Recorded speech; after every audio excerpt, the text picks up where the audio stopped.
Bonjour, c'est Style Comics et aujourd'hui je vous invite pour une vidéo un petit peu différente puisque je vais vous parler de mon tout premier Strange, celui qui m'a donné la passion des comics.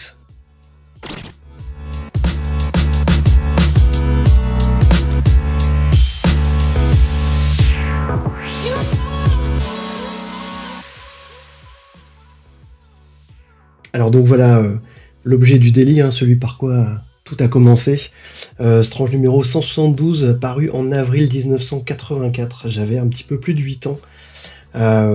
Qui se vendait au tarif vraiment exagéré de 7 francs 50. Donc voilà, aujourd'hui on en est très très loin. Il y avait 96 pages, je crois, quelque chose comme ça. Bon, il n'y a pas 96 pages de BD, il y avait à peu près 80 pages de BD.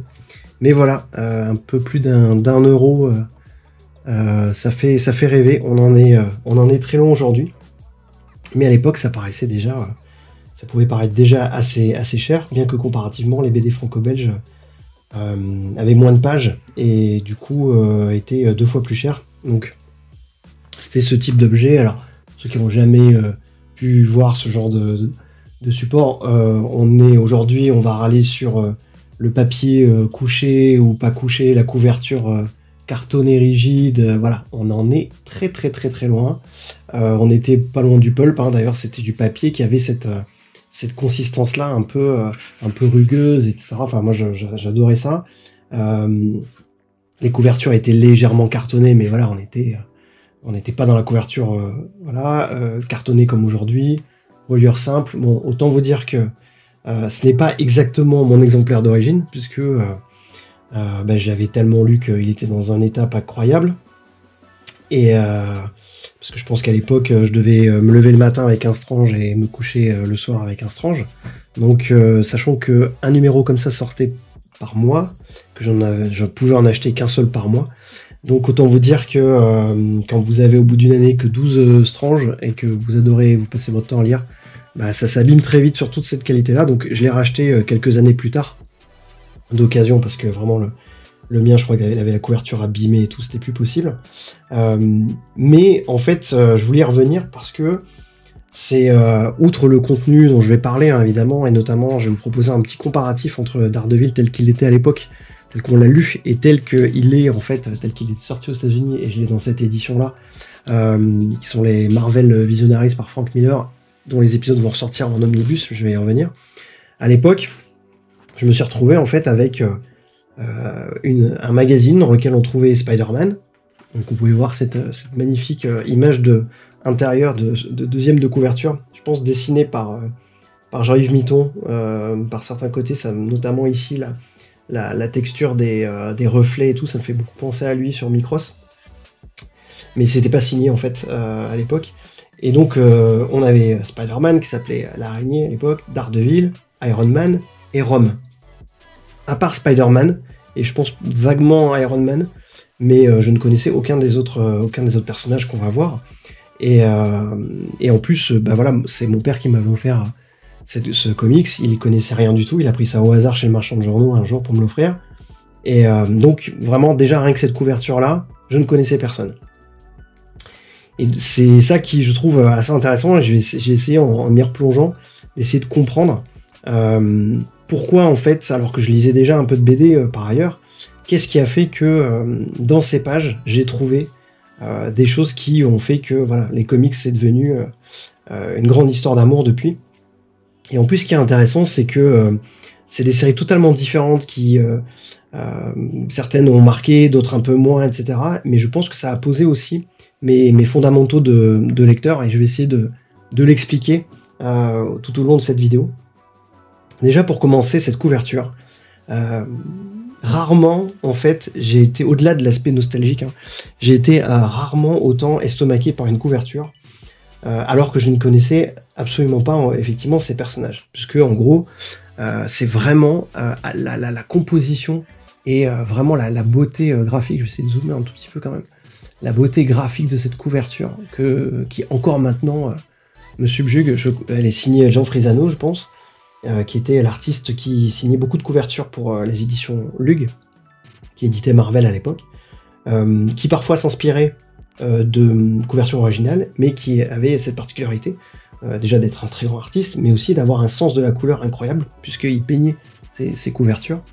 Et il y a vraiment quelque chose dans cette composition, et notamment avec le tribunal vivant ici, là, que vous connaissez peut-être, Docteur Strange évidemment, et Rome, quelque chose qui est vraiment fascinant dans la posture, dans la luminosité que dégage ce personnage, le fait que aussi cette couleur est finalement assez proche de celle du décor ici. Il y a une compo qui a l'air de rien, mais qui en fait m'a toujours fasciné par ce côté un peu triangulaire en fait dans la posture de Docteur Strange qui est ici dans le prolongement de l'axe du bras de Rome, etc. Le fait que ces personnages soient vraiment composés dans ce triangle avec ce vide ici qui permet de mettre le titre, c'est pas toutes les couvertures qui ont, je trouve, cet équilibre graphique en fait. Et en plus, on avait cette espèce de rapport d'échelle un peu bizarre parce qu'en fait, avant de commencer l'histoire, pour moi, je me dis, ok, on a un humain normal, on a un robot géant et on a encore une créature encore plus grande. Et puis cet aspect cosmique, ce visage très inquiétant du Living Tribunal, justement, avec ses yeux lumineux. Et aussi, un des points que j'ai vraiment particulièrement aimé, c'était la texture un peu lumineuse de la peau, ici, avec tous ces reflets, qui en fait ne permettaient pas vraiment de savoir en quoi il était fait, est-ce qu'il était en or, est-ce que c'était des reflets d'énergie, etc. Voilà, et donc déjà, cette couverture, elle m'avait fasciné. Pourtant, c'est pas, encore une fois, la série qui m'a le plus marqué après sur le long terme, mais vraiment, cette image, je la trouvais très impressionnante. Et puis, là aussi, ce qui est aussi intéressant dans ce Strange de l'époque, c'est que c'était vraiment 4 salles, 4 ambiances, quoi. Puisqu'on commençait directement, et quand vous avez jamais lu de comics, commencer par le Daredevil de Frank Miller, c'est quand même... je trouve ça quand même pas mal. J'ai eu vraiment de la chance à l'époque de commencer avec ça, avec finalement, en plus avec Elektra, etc., et un épisode que j'adore. En plus, on avait du Spider-Man, mais un Spider-Man qui était totalement différent, puisque là, on n'avait pas du tout une histoire, et je reviendrai avec un super vilain, etc. C'était Spider-Man qui essaie d'empêcher le meurtre d'un marathonien. Voilà, donc on n'était pas dans de l'intrigue cosmique, on était... mais c'était... tous les fondamentaux de ce que j'allais aimer chez Spider-Man y étaient, et je vous l'expliquerai un petit peu plus aussi pourquoi scénaristiquement en termes de dessin. Il y avait Iron Man aussi, alors là pareil, découverte, dessiné par Luke McDonnell, donc pas du tout encore période Bob Layton, etc. Mais Luke McDonnell, curieusement, dont j'avais beaucoup aimé le style. Et je vous expliquerai aussi pourquoi. Et encore maintenant, il y a quelque chose que je trouve un peu assez fascinant, assez moderne en fait dans son style. Et enfin, Rome, le Chevalier de l'Espace, donc série adaptée j'allais dire d'une gamme de jouets, mais je sais même pas si c'était une gamme. En fait, il me semble qu'il y avait un jouet principal et 3 accessoires, et puis point. Que donc Marvel avait dû transformer, et c'est le scénariste Bill Mantlo qui avait développé toute la mythologie autour de Rome. Les dessins sont de Sal Buscema, et les encreurs sont Akin et Garvey, et là je vous invite à aller voir la vidéo du French Geek qu'il a consacrée à Sal Buscema, et dans laquelle il explique, déjà c'est une très bonne vidéo sur Sal Buscema, qui est un artiste sous-estimé, et c'est vraiment très très intéressant sur sa carrière, et notamment il évoque les rapports un peu compliqués entre Sal Buscema et ses encreurs, et moi justement c'est le travail de ces encreurs que j'ai adoré. Bien que aussi, par ailleurs, même si ça m'a pris un peu de temps, j'aime bien le travail de Sal Buscema, mais le travail de ces encreurs, ça m'avait complètement capté à l'époque, et j'y reviendrai, je vous en parlerai, et je vous dirai pourquoi. Donc voilà, je vous propose qu'on commence par Daredevil, parce que vous allez voir, en fait, on a souvent les vieux boomers à la fois mentionnés avec nostalgie, et en même temps regret, le fait que les Strange de l'époque, c'était bien, il y avait 4 histoires, c'était pas cher, et en même temps on sait très bien que c'était des épisodes qui étaient soumis à beaucoup de censure, beaucoup de retouches bien sauvages, dans un respect de l'artiste absolument inexistant. Et en fait, en relisant ces épisodes et en les comparant, je me suis dit, mais finalement, certains aspects de la censure m'ont donné une vision de Daredevil de Miller qui était beaucoup plus forte par certains aspects que ce que j'ai redécouvert après quand j'ai lu les originaux. Et je vais vous expliquer pourquoi, parce qu'en fait c'est assez marrant, mais comment le fait d'avoir retranché des choses a conféré une forme de modernité, selon moi, maintenant rétrospectivement, une forme de modernité au Daredevil de Miller, et vous me direz en commentaire si ça vous parle aussi. parce que j'ai peut-être un peu l'impression d'être que dans mon délire là-dessus, mais je vais essayer d'être le plus clair possible dans mon argumentation pour vous expliquer ça. Donc cet épisode d'Daredevil introduit d'entrée de jeu le personnage d'Electra, et donc ça correspond, je vais récupérer là-dessus, hop, ça correspond à cet épisode-ci, en fait. Donc numéro 174 de Daredevil, ici. Donc cette couverture-là, évidemment, à l'époque, on n'avait pas les couvertures. Donc on commence ici, je vais essayer de cadrer correctement pour que vous puissiez regarder un peu la différence, et on va voir. Déjà, effectivement, à gauche, probablement couleur d'origine, hein, on va dire. Ici, on est sur une réédition avec des couleurs travaillées, on le voit déjà. Ici, on a des aplats, là, on a des dégradés. Les textures de peau sont totalement différentes. Ici, sur Electra, on a beaucoup de jeux d'ombre, de dégradés et tout qui ont été ajoutés. Je sais pas ce que sera d'ailleurs la colorisation de l'omnibus. Je suis curieux un peu de voir parce que cette version-là, elle est pas inintéressante, mais j'ai toujours un peu de problème avec la recolorisation moderne de certains titres. Des fois, je trouve que c'est bien amené, et d'autres un petit peu... Comment dire, on sent que c'est pas d'époque. Donc voilà, sachant que, par exemple, il y a des petites différences ici. Alors, je sais pas si ça va se voir à la caméra, mais on a le contour en encre du décor, alors qu'ici, ça a été enlevé. Il y a 2-3 petits trucs comme ça, même chose ici. Le fond, on a le contour en encre, et là, il a été enlevé. Voilà, c'est pas dramatique, mais voilà. Et il y a aussi des changements de couleur, par contre, qui sont un peu plus importants, on va le voir.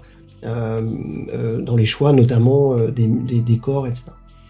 Donc là-dessus, premier point de censure, qui était et bien ici ce personnage-là qui est tué d'une flèche en plein dans le cou, et bien ici on a l'impression juste qu'il tombe du vélo, sachant que on voit quand même un petit trait qui a été rajouté ici qui n'est pas là. Et du coup je me suis demandé s'ils ont essayé quand même de feinter, dire non mais peut-être que la flèche elle est arrivée là en fait, parce que c'est vrai que moi à l'époque, gamin, je lis ça, et en fait, la première chose que je me suis dit, c'est, en fait, il est tombé, quoi. Il est tombé tout seul, sauf qu'après, on voit qu'il a une flèche dans la nuque qu'on ne voit pas ici, donc là, qui est respectueuse, donc on l'enlève ici à cause de la brutalité, et par contre, on la garde ici. Et ça, c'est un peu le truc qu'on va voir dans cet épisode à plusieurs reprises, outre, voilà, des petits recadrages, comme on voit ici, en bas, on n'a pas tout à fait le même bas de case et tout. Et vous allez voir qu'il y a à la fois des recadrages, et aussi des extensions de cases, qui d'ailleurs va neutraliser un effet que Miller a fait dans cet épisode que je trouvais vraiment bien, et c'est bien dommage. Donc, on continue, hop, avec cette page ici. Je suis désolé, hein, c'est des petits problèmes de cadrage et de flou, je vais essayer de faire au mieux à chaque fois pour que ce soit visible, mais ça va pas forcément être évident. Ici, en fait, on a effectivement le personnage d'Electra, mais vous voyez déjà aussi, je vais le mettre comme ça va être un peu malin. Ici, en fait, la différence, c'est que là, elle a un sai qui disparaît ici, et vous allez voir que la disparition d'armes, c'est aussi... Alors, je ne sais pas si dans la censure de l'époque, il y avait des quotas, mais les armes disparaissent à tout va dans ces épisodes. Donc, disparition de sai, mais globalement, la scène reste assez identique, que ce soit en termes de colorisation, de découpage, etc. Avec quand même un changement de couleur au niveau du vert ici qui passe en bleu. Mais sinon, on est assez proche. Après, je me suis pas... j'ai regardé un petit peu les traductions, enfin, les textes. Il y a que des petits aménagements que je vous indiquerai, mais pas de... je suis pas rentré vraiment en détail là-dessus. Ce que je voulais voir, c'était surtout l'aspect graphique. Et on peut voir déjà, voilà, de toute façon, que c'était un des points, mais il faudra que je revienne un petit peu aussi sur les Daredevil de Miller, qui était vraiment fascinant aussi. C'est, d'un coup, voilà, ce réalisme dans les visages. Ici, ce travail avec des trames, qui est conservé, évidemment, pour travailler, pour faire l'éclairage, et donc déjà on est dans ce style d'un Frank Miller qui est d'ailleurs il n'y a pas de crédit c'est peut-être un petit peu après que les crédits arrivent. Ouais, c'est ça. Donc il est ancré par Wayne. Alors je sais pas si c'est Len Wayne, faudrait que je vérifie quand même, parce que c'est ancré par Len Wayne. Je vais regarder. Hop. Il y a écrit Wayne et Johnson, donc Klaus Johnson évidemment, en finish art, donc c'est-à-dire que une présence sur le dessin peut-être un petit peu plus marquée, mais ça se voit un petit peu les dessins de Frank Miller lorsqu'il a fait un crayonné un peu plus lâché, on va dire, et qu'il a laissé de la latitude à Klaus Johnson, ça se voit beaucoup sur les visages, sur l'épaisseur de traits, mais c'était un des trucs d'ailleurs qui des fois m'agaçait sur Daredevil, mais en fait avec le recul, c'est un duo qui fonctionne plutôt bien. Donc cette image, voilà, pas de truc particulier. Là-dessus, en fait, encore voilà un exemple de recolorisation. On est sur l'image vraiment sensiblement identique, avec en plus un découpage de Miller qui est assez exceptionnel, puisqu'on a cette verticalité ici, qui se prolonge avec une case qui sert finalement de décor à une case en fait qui a été construite en horizontalité. Donc avec ce regard un peu, avec cet effet hyper cinématographique qu'on aurait d'un espèce de fondu enchaîné entre la ligne du regard et cet avion qui rentre dans la case d'après, alors que cette case on est censé y être arrivé par là. Donc vraiment c'est une construction d'équilibriste mais qui est parfaite et dans laquelle effectivement on a cette contradiction entre ces lignes verticales et ces lignes horizontales, parce que là ici on a cette horizontalité là, on a cette horizontalité ici par rapport au personnage et au cadrage en fait où elle est à gauche, et en fait cette prolongation ici et cette ouverture sur cette case. Moi je trouve cette composition extraordinaire, d'une très grande modernité avec un aspect très graphique, et là je trouve qu'ils ont un peu chié le truc en faisant une pseudo-colorisation de bulles de nuages, je sais pas quoi, alors que là en fait cette esthétique là, totalement épurée, correspondait mieux en fait à l'aspect graphique de la case selon moi, avec ces formes de cercle. Ici ça devient Photoshop 2.0 quoi, et je trouve ça un petit peu moins bien. Voilà, mais c'est un avis très perso. Ensuite on retrouve Matt Murdock dans cette case ici, rien de particulier dans cette case, si ce n'est que, voilà, en tout cas on reste assez fidèle, même si recolorisation du costume, etc. La petite différence, enfin la petite chose notable, c'est qu'on commence de plus en plus à voir chez Miller cette abstraction de case qui est devenue après une marque de fabrique chez lui, finalement de présenter, de faire abstraction à un moment donné du décor et de laisser un fond blanc. C'est un truc qu'il fait fréquemment et que je trouve toujours bien amené. Ensuite on a cette double page, cet ensemble de pages, de cases très scope en fait. Là encore, hein, c'était quelque chose qu'on retrouvait assez souvent chez Miller, sans doute cette influence du cinéma revendiquée dans les cadrages, mais c'est quelque chose qui m'avait quand même un peu, je vais pas dire marqué à l'époque, mais au fil des années, je le retrouvais vraiment que chez lui, parce que là je parle vraiment dans les années 80, le reste était plutôt structuré de manière beaucoup plus classique, mais chez Miller il y avait cette constante un peu, qui s'est affirmée au fur et à mesure, de plan scope, avec un réel sens de la composition et du dynamisme. On peut le voir ici, ça n'empêchait pas d'avoir une tonne de dialogue, ou de bulles de pensée à l'époque, parce que les bulles de pensée étaient encore courantes dans le comics. Mais là, voilà, on a quelque chose de clairement dynamique, avec un personnage qui se balade sur les toits, avec de la profondeur de champ, avec là ce passage totalement coloré, un peu psychédélique aussi, dans la séquence, et typiquement l'agilité de Daredevil est vraiment bien rendue, et en même temps avec un parcours d'une ville en fait sous différents angles. Et ce qui était toujours un peu le truc d'ailleurs assez marrant avec Miller, c'est qu'il se permettait finalement d'avoir des approches pas du tout réalistes dans les déplacements de Daredevil, puisque là on le voit, il a l'air d'être carrément de survoler la ville à 200 mètres de hauteur au-dessus des buildings, donc sans trop savoir à quoi il s'agrippe, ce qu'on voyait aussi des fois avec Spider-Man, mais là, pour un personnage comme Daredevil, ça paraît moins crédible encore. Et à côté de ça, voilà, il le montrait en train de courir, etc. Même le saut, là, il est quand même assez important. Et en fait, il avait cette exagération, des fois, qui pouvait se mêler avec un réalisme très brutal, en fait, dans les combats et dans la mise en scène, que je trouvais vraiment efficace. Mais on voit déjà que, et c'était déjà un peu... ça ressort plus avec ces couleurs ici, mais on voit déjà, c'était perceptible que cette série-là avait une tonalité différente de celle que j'allais lire, parce que clairement, autant Spider-Man et Iron Man, on pouvait être dans des trucs assez proches, et encore, autant Rome, c'était complètement dans l'horreur, en fait, on avait assez horrifique, et Daredevil, on a été vraiment dans un côté un peu polar, même si à l'époque, j'étais trop petit pour voir cette influence-là, mais en revanche, on sentait notamment avec le style de dessin un peu plus, une encre un peu épaisse et tout, qu'il y avait quelque chose de plus sérieux, de plus dur en fait. Là, on arrive sur quelque chose qui commence à être vraiment, vraiment passionnant, c'est les scènes d'action, parce que c'est là où on commence à voir les premiers éléments de censure. Donc là, on a juste principalement une recolorisation, mais pas que, puisqu'en fait, on voit que les silhouettes de ninja ici bah, elles ont été, là elles sont ici, mais là elles ont été, celle-là elle est gardée pareil, mais celles-là elles ont été un peu plus bas, remaniées. Alors, je sais pas comment ils faisaient exactement ce genre de retouche. Sans doute parce qu'il y avait la bulle qui prenait plus de place et qui a été positionnée. Si vous regardez bien aussi, vous voyez que les bulles étaient, étaient un petit peu, étaient redessinées, donc elles étaient plus grosses. À certains moments, elles n'étaient pas positionnées au même endroit systématiquement. Il y avait pas mal de liberté là-dessus. Certaines, par exemple, qui étaient, vous voyez, les abstractions de texte. Hein, là, on disait, ce n'est pas important, c'est un homme mort. Là, il y avait juste écrit aucune importance. Point.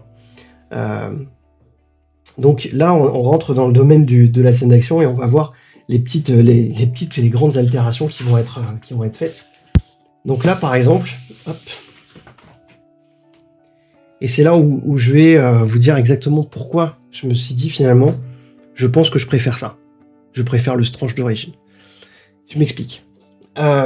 Déjà, en fait, il y a une question de couleur. Mais là, c'est pas... Il faudrait que je vois la colorisation d'époque dans le comics original, mais ici, vous avez Matt Murdock qui a une chemise bleue, alors que depuis le début, il a une chemise verte. Mais on a surtout une variation des fonds qui est très importante. En fait, on a un peu plein de couleurs différentes en fond, qui fait que même si lui, il garde cette constance, le choix des couleurs le fait pas forcément ressortir. Et en plus, ce choix de couleur, il n'est pas extrêmement compréhensible, en tout cas dicté par la narration.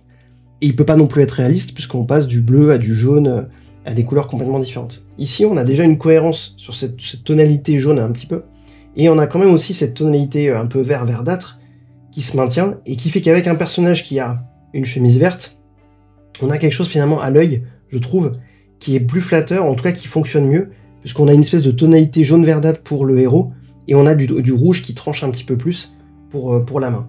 Mais surtout, en fait, ce qui fait que je préfère ça, c'est que, je vais pas vous faire le jeu des 7 erreurs, mais par contre, vous voyez tout ce qui a été enlevé. On a l'impact, ici. On a déjà ce sabre-là, qui a été enlevé, ici. On a cet impact, l'onomatopée, l'impact, le mouvement, en fait, ici. Alors là, c'est vrai qu'enlever ça, on peut se demander à quoi ça sert. Le sabre, qui est ici, il n'est plus là. Le mouvement, l'onomatopée ici, le sabre en premier plan, et ça vous allez voir que les sabres en premier plan qui disparaissent, il y en a un paquet dans cet album. Là c'est carrément un personnage entier et ce coup dans le dos, en fait. Ce mouvement, encore une fois, et puis l'impact, et l'autre impact derrière. Donc, énormément de choses qui disparaissent. Et pourtant, pour moi, c'est plus intéressant ici. Pourquoi ? Parce que le fait que les onomatopées aient été effacées, le fait que les impacts ici, un peu à l'ancienne, hein, on va dire, c'est vraiment les impacts old school, aient été effacés, ça donne, pour moi, un sentiment de réalisme et finalement d'une plus grande brutalité.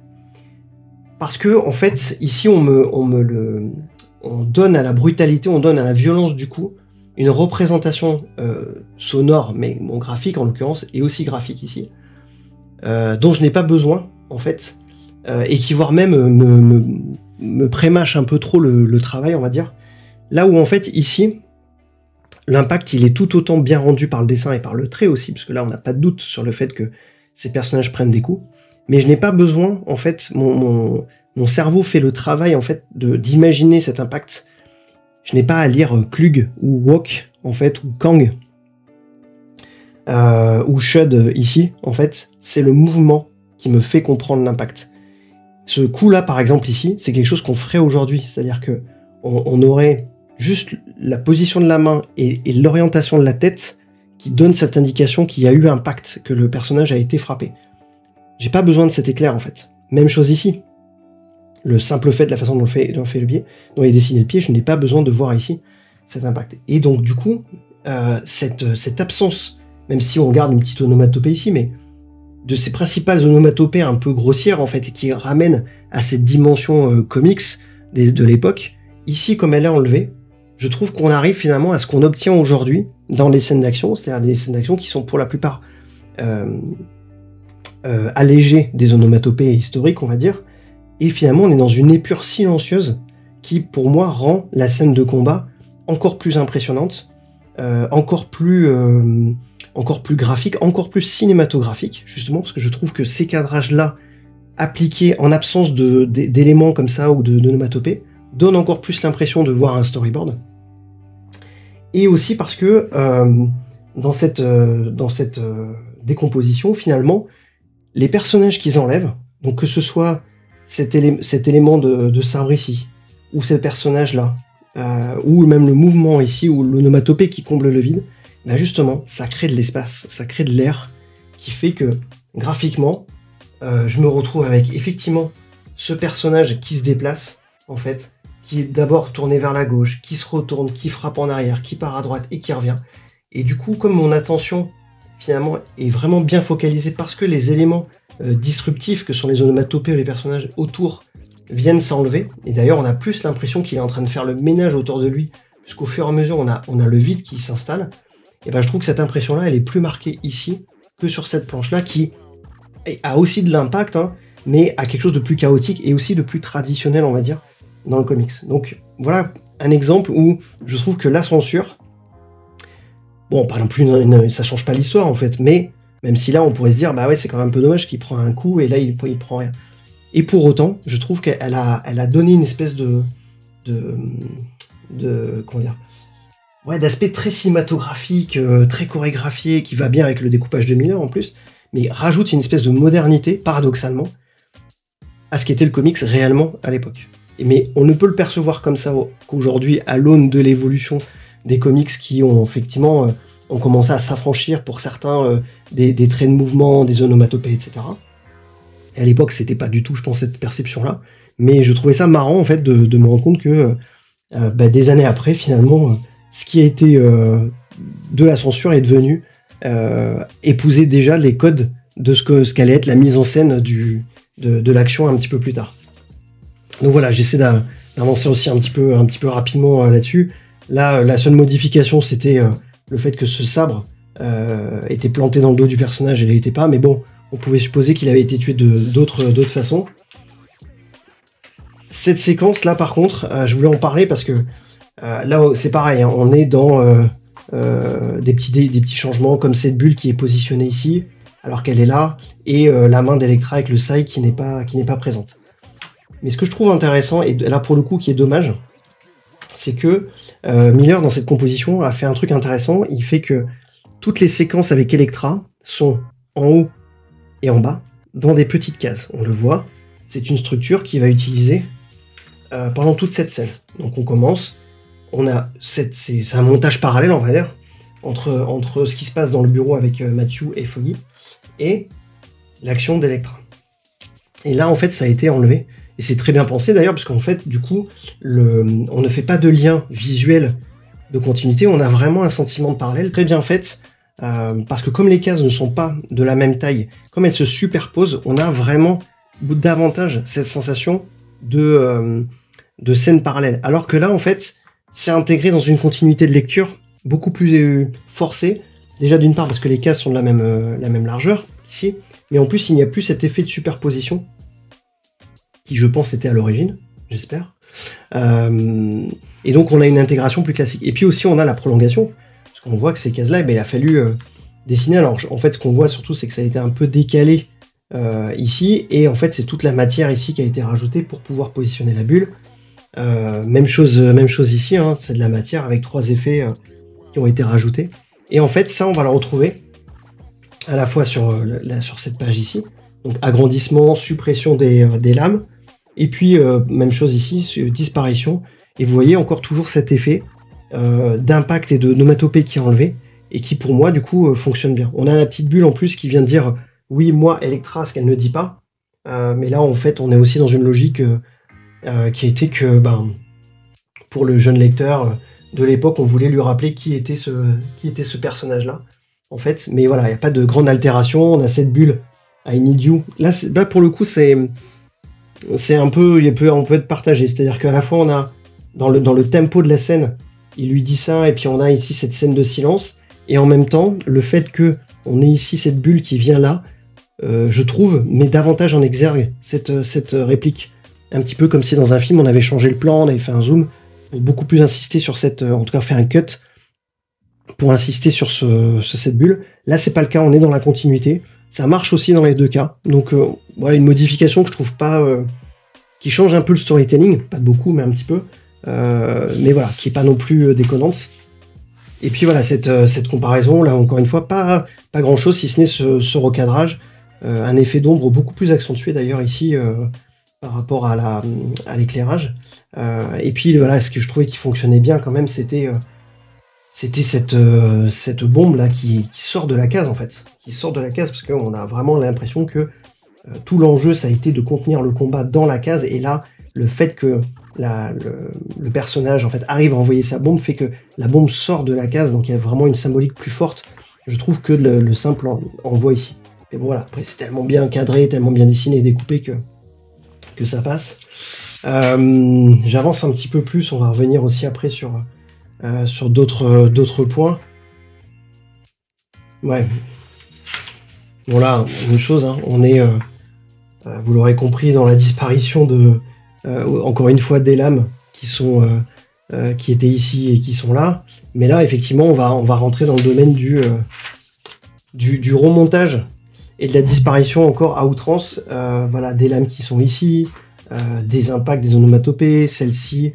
Là, par exemple, lui, il perd carrément sa lame de défense par rapport à là. Et toujours, en fait, alors je sais pas quelle était cette obsession pour enlever toutes les lames qui rentraient dans le plan. Alors, est-ce qu'il trouvait ça pas très esthétique? Est-ce qu'il trouvait que ça gênait? Est-ce qu'il se disait qu'on était trop idiot à l'époque pour comprendre que c'était des lames qui étaient dans le champ? Alors qu'en fait, dans l'idée du découpage, ce qui est brillant, c'est que ça donne l'impression que les menaces sont partout, en fait. Mais, voilà, comme je vous disais, je trouve que ça renforce ce sentiment d'épure un petit peu dans cette scène qui est super bien découpée, hein, avec aussi bien encore une fois cette horizontalité où on passe du point de vue d'un combattant à un autre, et puis aussi cette introduction de la verticalité, cette horizontalité, de la verticalité justement avec les caisses qui tombent, et on revient dans un découpage juste après. Donc voilà, déjà Miller. Voilà, je serai sans doute, je reviendrai sur Frank Miller, c'est indéniable, et je serai sans doute plus critique sur d'autres choses, mais son sens du storytelling, à l'époque en tout cas, était quand même assez incroyable. Et on voit effectivement dans cette case, encore une fois, disparition d'un ninja, ici, disparition de l'onomatopée, donc encore une fois, renforcement des impacts. À l'époque, par exemple, ça, le petit impact ici, bah oui, c'est un coup de poing. Là, on a l'impression qu'il lui enfonce la main vraiment à travers le corps, et je trouve ça presque plus violent. Mais c'est vrai que la disparition de ces lames-là ne gêne pas, en fait. Ça garde le focus sur la scène, ça donne moins l'impression qu'il y a beaucoup de ninjas, voilà. Ici, c'est plus problématique, parce que finalement, je comprenais pas trop à l'époque pourquoi ils se décidaient à faire des pompes en plein milieu d'un combat pour pouvoir mettre un coup de pied à un gars. Là, c'est un petit peu plus clair quand même sur le fait qu'il esquive deux choses. Donc voilà, ça c'était le type de suppression qui était un peu dommage, parce que ça avait du sens dans cette case et ça en avait moins dans celle-ci. Et puis voilà, et ces deux dernières modifications aussi, parce que là il y a quand même de la censure pas mal. Disparition d'une lame, là on est dans un ninja pacifiste qui a les mains alors vraiment très très mal dessinées, hein. Là on est dans un truc super bâclé par rapport à ici. Et puis on a surtout cette exécution, mais qui fonctionne, hein, quand même. On a deux choses. On a déjà Daredevil qui donne un coup de poing et qui disparaît. Là, bon, encore ça passe. Mais surtout cette exécution d'Electra avec un coup de saille dans le dos, qui elle aussi disparaît. On est plus dans l'idée qu'elle l'attrape par la tête et puis point, c'est réglé. Ce qui en soi n'est pas forcément gênant dans la narration, je pense. Mais donc voilà ce qu'on avait. Mais là après, sur les dernières pages, par contre, on est dans une simplification à outrance, puisque finalement on a juste le haut de la scène ici, on a ce personnage là, ça on l'a, mais après on perd tout le combat dans lequel il va exécuter les autres ninjas, et on arrive directement ici en fait. Donc 2 pages remontées en une seule, et je me suis posé la question d'où venait cette case, parce que là clairement elle n'est pas dans cette double page. Il faudrait peut-être que je cadre un peu mieux d'ailleurs pour expliquer, parce que voilà, c'est quand même un peu plus clair. Donc cette partie-là, mais d'où venait cette case? Et j'ai regardé un petit peu plus loin, parce que je me suis dit quand même, c'est quand même pas un gars qui l'a redessiné from scratch, et en fait elle est dans un autre épisode, elle est ici, mais pas exactement dans le même contexte. Ouais, même pas du tout, même en fait. On a juste repris ça, on l'a redessiné, on a mis un peu de matière autour, tac, et voilà, c'est réglé. C'était un petit peu le genre de montage un peu one again, un peu irrespectueux, voire beaucoup, auquel on avait droit à l'époque. Et encore, j'ai pas retracé, j'ai racheté beaucoup de titres de l'époque en VO après pour constater voilà, les modifications. J'ai pas tout racheté, mais je pense que voilà, s'il y en a qui sont plus adeptes encore de Strange et de cette époque, sans doute sont plus calés, je pense, la Taverne de Luc, tout ça, ils doivent bien connaître tout ça, donc je vous invite à aller jeter un œil sur leur chaîne. Donc voilà ce que je pouvais vous dire pour Daredevil, mais curieusement, en fait, j'avais gardé pendant très longtemps cette sensation que Daredevil à l'époque était beaucoup plus moderne qu'il ne l'était, enfin que qu'étaient les autres séries à l'époque. Mais je me rends compte avec le recul que c'est beaucoup dû aussi à ces abstractions en fait de la censure qui ont fait, donc cette soustraction plutôt de la censure qui ont fait que ça a donné un côté un peu plus concept et un peu plus moderne à la série.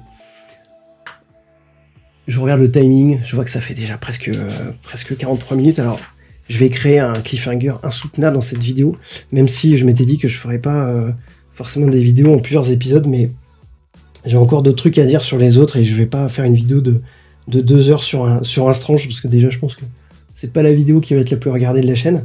Donc, je vais vous donner rendez-vous pour une seconde vidéo que je vais sans doute enregistrer dans la foulée parce que là je suis chaud pour continuer à parler de Strange. Je vais voir comment je les publie et je vais donc dans l'autre vidéo, je vais voir si j'arrive à en faire en une seule vidéo, de vous parler un petit peu de ce qui m'avait marqué, ce que j'ai aimé à l'époque dans ces histoires et qui a forgé mon goût et ma passion pour les comics. Donc voilà, je vous donne rendez-vous très bientôt. Merci encore pour tout votre soutien, votre like. Merci aussi pour le petit succès de la vidéo sur Todd McFarlane.